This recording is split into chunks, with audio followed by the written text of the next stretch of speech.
Tales from the Crypt by Jack Oleck. Narrated by Chris Harvey. The catacombs had about them the smell of death, but it was a smell so faint, so ancient, that it had not really impinged itself upon the senses of the tour party. If they unconsciously dropped their voices to whispers, if, finally, they followed the guide in silence, it was not because of the smell, but because of what lay on all sides, buried in the rough stone walls of the torchlit passageways through which he led them. The passageways were eerie in themselves. Knowing that human skulls and dry bones filled the niches in the walls made them eerier still. The guide paused dramatically, his face shadowed in the flickering light of the torches. In the reign of Henry VIII of England, when the monasteries were dissolved and the occupants tortured, beheaded in public or secretly murdered, some went into hiding to worship as they wished. It is the decayed corpses and skeletons of these religious martyrs that you will see on your tour. These catacombs are dangerous, and I must warn you to stay close to me and not lose your way. The speech never failed to impress, and it did not fail now. The guide could almost see the delicious shivers that chased themselves up and down the spines of his charges. Satisfied, he led the way to a branching corridor, the visitors whispering to each other again as they followed. Not all of the visitors followed, however. Maitland had not noticed the upward slant of the stone floor beneath his feet. It caught his heel so that he stumbled and fell heavily, bruising a knee. It hurt, but he was already up, slapping the dust from his clothing and his hands when the people behind him hurried to his assistance. There were 4 of them, 3 men and a woman. "Are you hurt?" The man who spoke was middle-aged but erect and fit. Soldierly, Maitland thought. "No, I'm all right." Maitland finished slapping the dust from his hands. "We'd better get on after the others before—" His voice died. He had started to move forward when he halted suddenly. His voice was uncertain. Strange. Except for himself and his companions, the corridor was empty. His steps were hesitant when he again moved forward with the others close behind. A few paces farther on there was an open space, a widening in the corridor. Beyond the open space the corridor branched left and right. Save for their guttering torches, both branches were deserted. "But we only stopped for a minute. How could we have—" Maitland did not finish. He had never been a decisive man. It was like him to turn to the others. The soldierly-looking man answered Maitland's unfinished question. "Well, however they did it, they're gone. Which path do you think we should take?" Another of the men, a man of considerable taste and means judging from his appearance, pointed to the right-hand corridor. "Well, why not try that one?" No one for a moment seemed inclined to take the lead. It seemed natural finally that the soldierly-looking man should do so, but for a time the corridor into which he turned seemed no different from the one they had left. It was only when they had traversed a considerable distance that they came to a halt, and then not by choice. The corridor ended abruptly at what appeared to be a stone door. The soldierly-looking man pushed against it experimentally, easily at first, and then with all his strength. It did not budge. The man who had suggested that they turn to the right was apologetic. "Sorry, wrong guess." His smile was uneasy. "See here, since we seem to be companions in difficulty, why don't we introduce ourselves? My name is Ralph Jason." The soldierly-looking man glared at him as if about to berate him for his wrong choice, then apparently thought better of it. "I'm Rogers, William Rogers." The words were said grudgingly. Rogers, whatever his other attributes, was possessed only of small patience. He did not wait for the others to introduce themselves. He had already turned to retrace his steps. Before he could set off, however, the stone door began to open. The widened eyes of the others staring past him made him spin on his heel. Beyond the door there was a chamber hollowed out of the solid stone, a chamber lit by torches as the passageways were lit, but huge, with flat rocks scattered about here and there, and with something that looked like a large stone table set down at its far end. Behind the table stood what might have been a throne had it, too, not been made of slabs of uncut stone. If there was a way out of the chamber other than by the door which they had entered, it was not visible. Rogers, in front of the stone table, voiced the thoughts of all of them. "There's no way out of here. Let's go back." The others, until now concerned but not fearful, caught the note of urgency in his voice. They turned hurriedly and were too late. The stone door behind them was closing as silently as it had opened. They did not rush towards it. Instead, they whirled suddenly. Somewhere, someone had screamed. They had not seen the second door, the one in the corner of the huge chamber, but it was there. It had swung wide, and in the opening there was a man. A man who stood motionless, who wore the robes of a monk, whose face under his cowl was as lined and creased with age as the face of a mummy.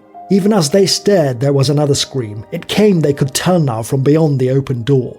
The monk ignored it. His movements, when he walked to the throne-like chair and seated himself behind the table, were unhurried. Behind him, the door closed silently. Rogers was the first to find his voice, a puzzled, nervous voice. "Hey, what was that scream?" No answer. The monk's seamed face might have belonged to one of the corpses hidden in the walls. Only his eyes were alive, penetrating, incredibly lustrous eyes. "Who are you?" The woman, too, was nervous.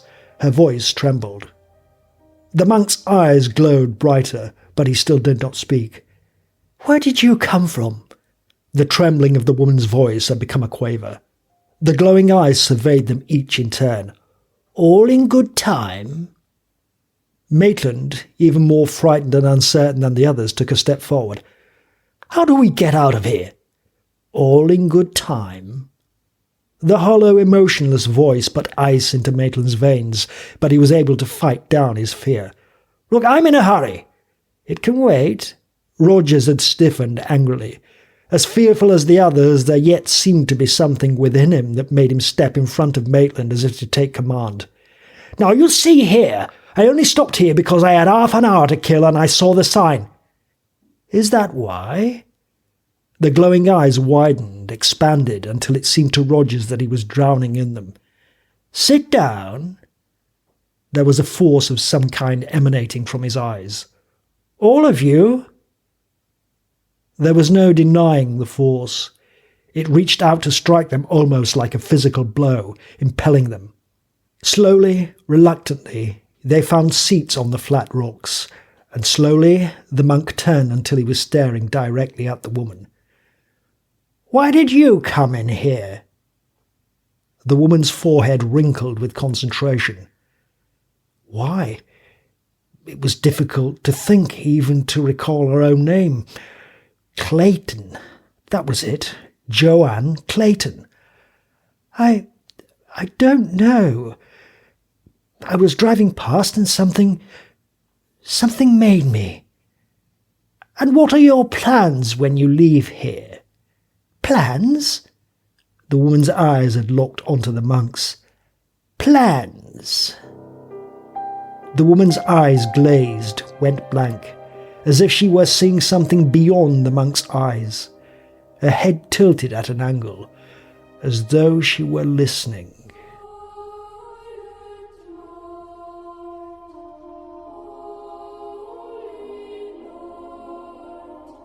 Before he turned to his task, Clayton paused for a moment and cocked an ear toward the radio. He had always been partial to Silent Night. Christmas would not have been Christmas without it, and hearing it just now pleased him. He had been planning this Christmas Eve for the past month, and the music provided just the right finishing touch. Everything was perfect. There was even a crisp new blanket of snow outside, right on schedule. His eyes rested fondly on the Christmas tree with its glittering Star of Bethlehem and its festoons of tinsel and winking multicoloured light bulbs. How Carol had enjoyed decorating the tree with him, but then what 6-year-old did not delight in trimming the tree that would shelter her gifts on Christmas morning? He could remember his own childhood. Well, that had been long ago. Tonight was even better. Warmth filled his heart. He was a lucky man. Few men were fortunate enough to be blessed with a wife like Joanne and a daughter like Carol. He had a decent job, a comfortable home, everything a man could hope for. He was content, thanks to Joanne mostly. He didn't really merit so considerate and loving a woman. A flood of tenderness washed over him at the thought of her. From the table beside which he was standing, he took up the jewelled pendant that he had bought and so carefully hidden from Joanne weeks earlier. The pendant and its heavy gold chain had cost a good deal more than he could afford, but Joanne deserved the best. Pleased, he placed it in its leather case and took a small white card from his pocket. The card was blank except for the fancifully scrolled Merry Christmas at the top. He wrote his message very slowly below the lettering. His handwriting was awful and he wanted the message to be legible. "To my loving wife, from Richard." There. Before he closed the leather case, he adjusted the card and the pendant inside so that the card would not conceal the pendant's sparkle when Joanne first saw it. He was looking forward to that moment. Joanne would be delighted. She loved nice things. Carefully, so as to avoid wrinkles, he wrapped the case in silver Christmas paper and tied the paper in place with a strip of red and green ribbon. On the outside of the package he wrote, "For Joanne, from Richard," and then placed the package under the tree alongside the huge doll that was one of his gifts to Carol. The music from the radio swelled to a crescendo, and his sense of well-being swelled with it. It was good to be at home, to know that his daughter was safe and warm in her bed upstairs, and that Joanne was in the house. Smiling, he picked up the newspaper that lay on the table and settled himself in his easy chair. But he did not at once begin to read. His head cocked again toward the radio. "Peace on earth, goodwill to men." He was still smiling when the poker slammed down on his skull. He was still smiling when little geysers of blood and grey matter erupted on either side of the poker's length and his skull opened like a broken eggshell. And he was still smiling when he collapsed in on himself and slid limply to the carpeted floor and lay there looking up at Joanne out of surprised, sightless eyes. She stood just behind his chair, and she was smiling too. "Merry Christmas, Richard," she said. "Sleep well. Dream of Santa Claus." Her smile altered, became a little crooked. "I'll dream of all that nice insurance money, after they find your body at the foot of the cellar stairs, of course." With the poker she jabbed gingerly at the motionless corpse. But Richard was quite dead, and the poker she noticed was unexpectedly bloody. Not hurrying, she turned toward the kitchen. Calmness, of course, was of the essence. She had been telling herself that over and over again for months. Her plan of action had been painstakingly worked out, but all her care would be for nothing if she were to lose her head now and overlook some crucial detail. She was almost at the kitchen when she heard Carol's voice from upstairs. "Mummy? Mummy, aren't you going to tuck me in?" "I'll be right up, darling." She was proud of that, proud of the way her words came out, without a tremor. In the kitchen she tore paper toweling from the roll above the sink and wiped the poker clean. The poker she replaced in its rack by the living room fireplace. The paper was quickly consumed by the log fire that cast its cheery glow over Richard's crumpled body. That was done. Outside Carol's door she paused and took a deep breath before going in. Children were sometimes quite perceptive. It would not do for Carol to think that anything was wrong.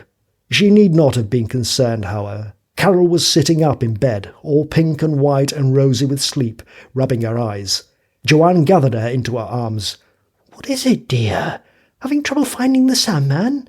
There were few things in life that she really cared about, but Carol was first on her list.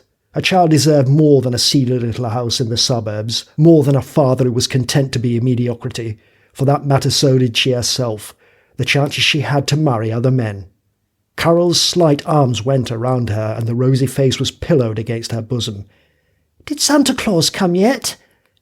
"No, dear, not yet. It's still early, so you had better go back to sleep. You know what they say, Santa doesn't like little girls who stay up past their bedtime." "Yes, Mummy." Carol had always been an obedient child. She slid down under the quilt. "Tuck me in, Mummy."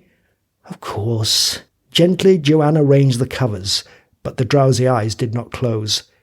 "Can I see him when he comes?" "We'll see, dear." Joanne was becoming impatient. There was a great deal that still needed doing. "Now, you be a good girl and go right to sleep, or Santa may not come at all. All right?" "All right, Mummy." The words were interrupted by a yawn. "Night." At last. Joanne took another of her deep, calming breaths. Now.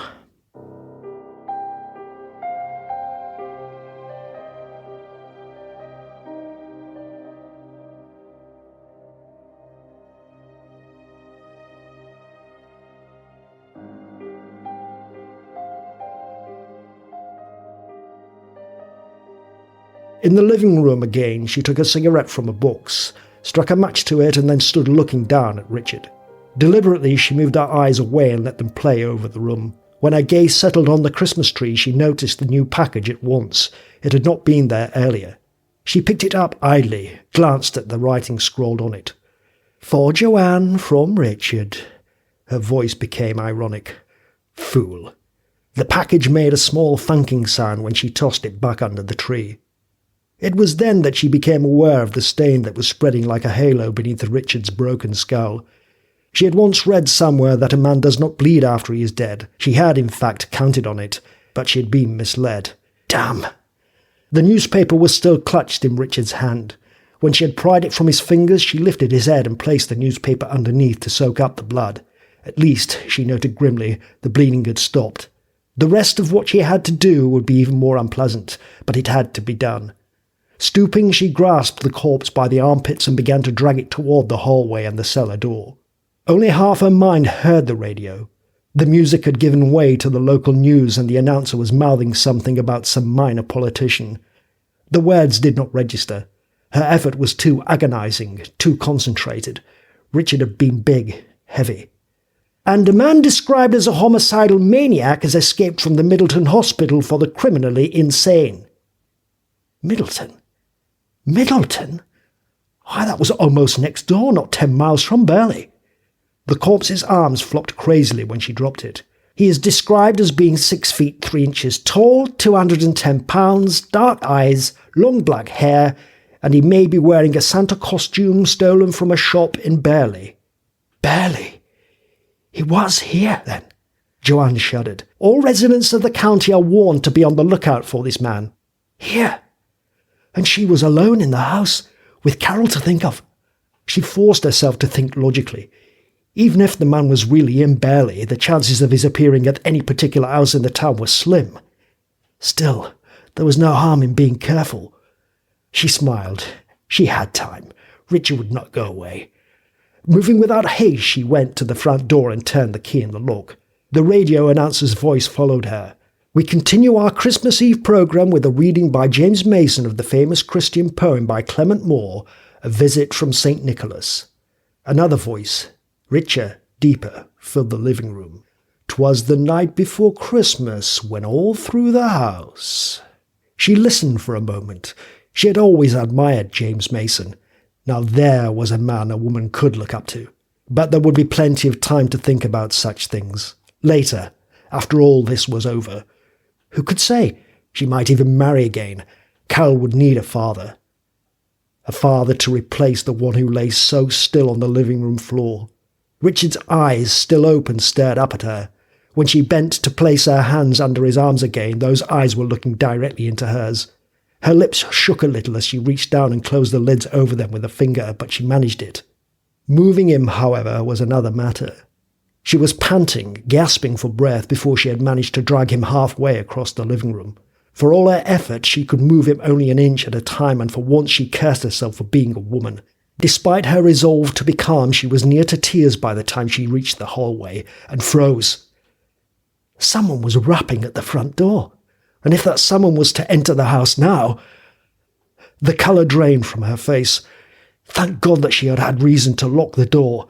If she was very still, if hopefully Carol did not waken, then whoever it was at the door would wait a little while and then leave.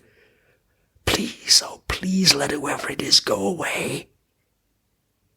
She was not aware that she spoke the words aloud, or that the fear had constricted the cords in her throat, so that they came out in a hoarse whisper. But the rapping at the door persisted. A neighbour? No, the neighbours would be celebrating their own Christmas Eves. A friend? But she and Richard had invited no one. She had been very careful about that. Then who?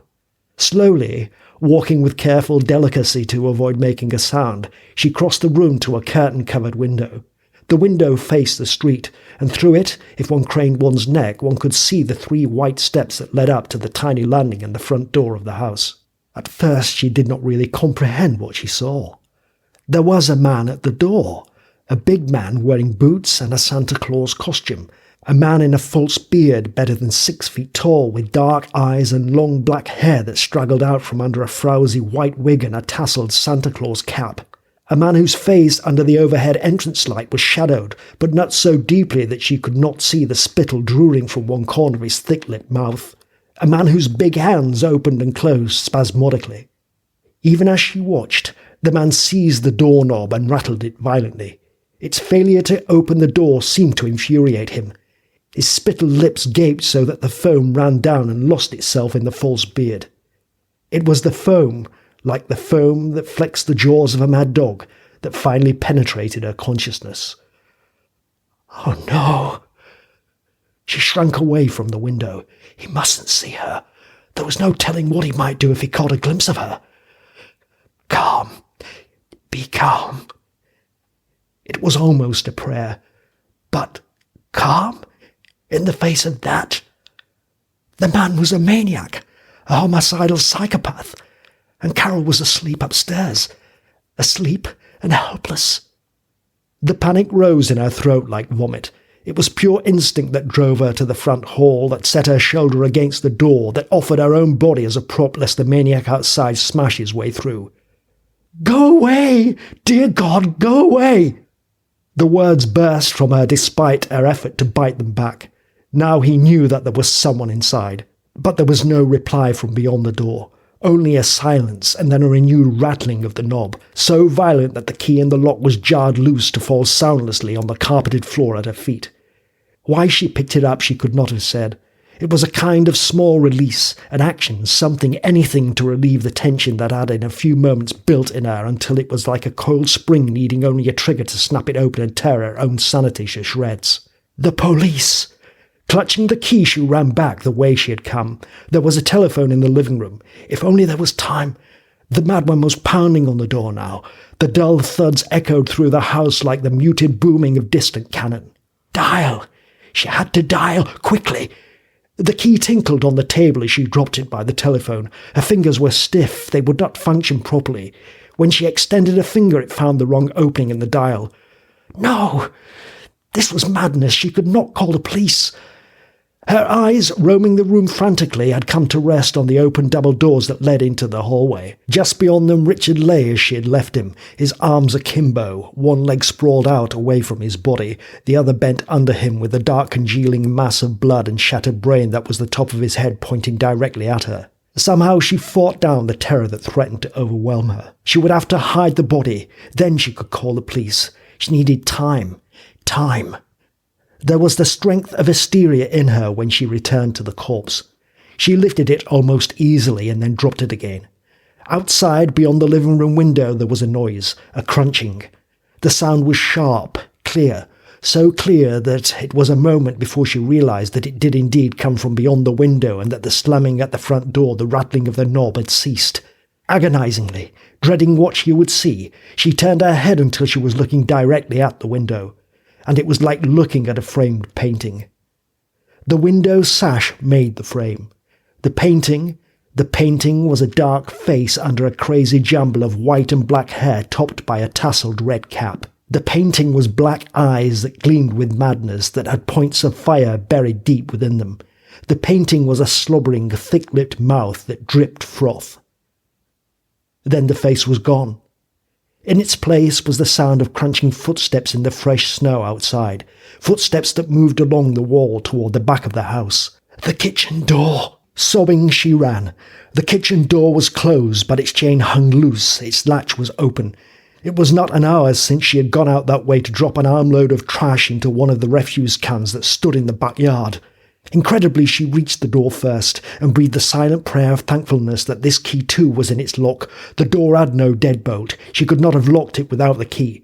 She turned the key frantically, hooked the safety chain into its holder, and the doorknob turned. He was there! She almost imagined that she could hear him breathing. She was sobbing aloud now, trembling as she backed away from the door. But the door held. There was no other way the maniac could get in, unless the kitchen window. It too was closed, but not locked, and the footsteps were already moving toward it. Her movements were jerky with haste when she ran to it and shot the bolt, when she rushed to the living room windows and did the same, and then fled from room to room, locking window after window. Her lungs were bursting before she had done, and satisfied at last, stood again in the living room. She had almost forgotten Richard by then. but the sight of him snapped her back to reality. Calm. Be calm. That was the important thing. One final deep breath and she was able to master her thoughts. Now, if she could tumble the body down the cellar stairs, she could call the police. They would not go near the cellar.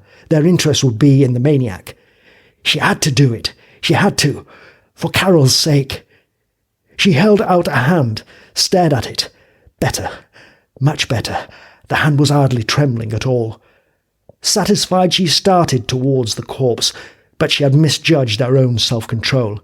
Her gait was puppet-like, uncoordinated, so that as she hurried forward, her elbow brushed against a vase, and the vase fell and exploded into 1,000 pieces, showering her shoes with glass splinters. Glass. The windows were glass. Only glass. She had been a fool. The madman had only to shatter a window, and she and Carol would be at his mercy. Her self-imposed calm twisted, bent, but she would not let it break. She had come too far. Her plans were too near completion. There had to be a way. There was. If only the maniac would give her time. She almost fell in her race down the cellar steps. She did not switch on a light. To do so might have alerted the drooling idiot outside to her whereabouts. But she needed no light. She and Richard had lived in this house for 7 years. She knew exactly where to look, where to find the boards he had only recently bought, boards that had been intended for a bookshelf in the den. Clutching as many as she could carry, she stumbled back up the stairs to the kitchen. Richard's toolkit was in one of the cupboards, a metal case from which he took a hammer and a handful of nails. Nailing the boards across the windows was difficult. She was not accustomed to tools. But again she managed. 3 times she ran back to the cellar for more boards in a frenzy of haste that coated her body with cold sweat. Dark blotches of perspiration showed on her clothing when she had done at last, and she could stop and lean weakly against the wall by the last boarded-up window. There was no way into the house now. She and Carol were safe. There would be time to hide Richard's corpse, time to call the police. A wink of his eye and a twist of his head soon gave me to know I had nothing to dread. His eyes how they twinkled, his dimples how merry. A strangled giggle bubbled from her lips. Through all that had happened she had been aware, in some dim, distracted way, of the rich voice that emanated from the radio. But now, hearing the words, she could not control the rasping, near hysterical laughter that rose in her. Her Santa had eyes like death. He was death. Nothing to dread, indeed. That was funny. Damnably, insanely funny. No, this wasn't the way. In a moment she would break, go all to pieces. She had to get a hold of herself. She could still win out, but only if she fought down this wild desire to laugh, to crow, the way the maniac outside would probably crow over her and Carol if he managed to get to them. The thought congealed her. She could no longer hear him, but he was still there. She could sense it. He was lurking outside, circling the house like a hungry, hunting animal. He was hungry to rend, to tear, to kill, and he would not be merciful as she had been with Richard. He would not end everything with a single stunning blow. He was mad. He would use his hands. She took a step toward Richard, purposefully, another, and another. Richard's face was no longer grey. It had taken on a kind of greenish pallor. She marvelled at that. She had not known that a corpse took on the colour of death so quickly. Despite all that had happened, it had really only been minutes since she had slammed the poker down on Richard's skull. One final heave, one back-breaking pull and shove, and it was accomplished. Richard rolled down the cellar stairs like a rag doll, his arms and legs banging against the railing as his limp length spun and bounced heavily. When he came to rest at last, his head hung at an impossible angle. His neck had been broken. She could see that much even in the dim light that spilled down the cellar steps from the hall where she stood. She nodded with satisfaction. She had not planned it, but the broken neck would make things a good deal simpler when she finally did tell the police that there had been an accident. But for the moment, that would have to wait. What she had started had to be finished. The panic was still in her, but it was held in check now. She could function. A few more minutes. That was all she needed. A few minutes and there would be no trace of what had taken place here tonight, no sign of violence. Then she could call the police, and when the maniac had been taken away... But later. The blood-stained newspaper still lay on the rug where she had placed it under Richard's head. It took only a moment to crumple it and toss it into the fire, but the stain on the carpet remained. That would never do. In the kitchen, she dumped detergent into a bucket and then filled the bucket with water. Carrying the bucket and some rags, she returned to the stain and began to scrub. Squatting, she rubbed and rubbed, but the stain yielded only slightly. In the end, she had to get down on her hands and knees, and still the stain persisted. A whimper escaped her. It wasn't fair. It wasn't fair that so small a thing should require so much time. She had no time. The terror began to return. She was whimpering in earnest by the time the stain dissolved at last into a pinkish blot and then slowly, oh so slowly, vanished. But it did vanish. That was when she looked up and saw the light above at the head of the hall stairs where Carol's bedroom was. The light was coming from Carol's room. The door was open. Joanne's jaw went slack. Her fingers, suddenly weak, dropped the rag she still held. All of the terror was back, choking her when she ran up the stairs to Carol's room. "Carol!" A voice hung in the air. The room was empty. "Carol!" Her rush carried her out of the room to the head of the stairs. Her stumbling feet found the topmost step and paused there, because from here she could see down into the living room. She could see the telephone on its table, the telephone beside which she had dropped the key to the front door. The key was gone. Slowly, timidly, each step a razor edge of uncertainty, she descended the stairs. Once she found her tongue, but when she said, "Carol," it was inaudibly, as if she did not really want to hear an answer, as though she feared what that answer might be. She was almost at the foot of the stairs now, at the living room door, at the door that led into the front hall. "Carol!" The constriction in her throat had eased just a little. She was able to speak in a dry, croaking quiver. "Carol! Here I am, Mummy!" There was a lightness in Carol's voice, gaiety, all the happiness that is the very special province of children on Christmas Eve. She came running as Joanne stepped into the hall, smiling aglow with wonder and delight. But Joanne had no eyes for the happy, beaming little face. She stood just inside the hallway, staring. Carol took her hand and squeezed it impulsively. "It's Santa Claus, Mummy!" There was a pounding in Joanne's head. Her eyes had widened and there was a sick certainty in them. "I let him in. Aren't you glad, Mummy?" Carol said, and went to stand beside Santa Claus, blissfully oblivious to the fact that his beard was askew and flecked with froth, that his huge hands opened and closed spasmodically. Joanne managed to scream once, just once, before those hands closed about her throat and dirty thumbs clamped down on her windpipe. The last thing of which she was aware was the radio. "Happy Christmas to all, and to all a good night."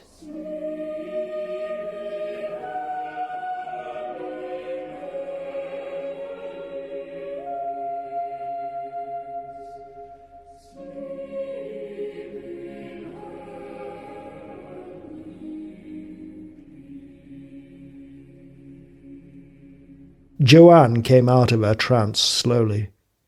The monk's eyes were still fixed on hers. She spoke automatically, without thinking. "Nonsense! I have no intention of—" "Haven't you?" The monk did not wait for a reply. He seemed to have forgotten her. His basilisk stare was on Maitland. "And you? You said that you were in a hurry. Why were you in such a hurry?" "I'm on my way home to my wife and children." It was difficult for Maitland to mouth the words. "And then?" The monk's hollow voice had changed, become almost a caress. It made Maitland shudder. It was as though the cowled and hooded figure behind the stone table could read his mind. "And then?" The monk's eyes caught Maitland's, held them. Maitland could see nothing, think of nothing but those eyes. Then they receded, vanished, and he remembered.